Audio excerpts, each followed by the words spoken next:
Hello, আসসালামু আলাইকুম। সবাই কেমন আছেন? আমরা এখন বিশাল একটা বাগানে আইছি, আম বানায় খাইবো। তাই এই যে দেখেন, সে এখন গাছ উঠবো। বাগানের নাম হলো শয়তানপুরি বাগান। হ্যাঁ, লাগবে।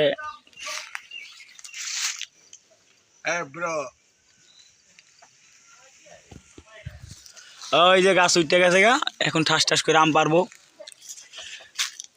আর দেখেন, এক বল বানাইছে, কারণ দেখাই আনি।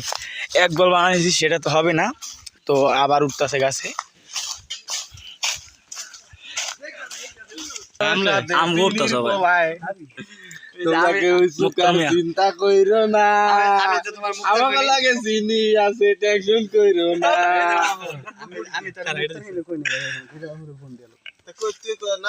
তো অবশ্য তো দেখলেনই, তো সে এখন গাছের মাথায় উঠে গেছে।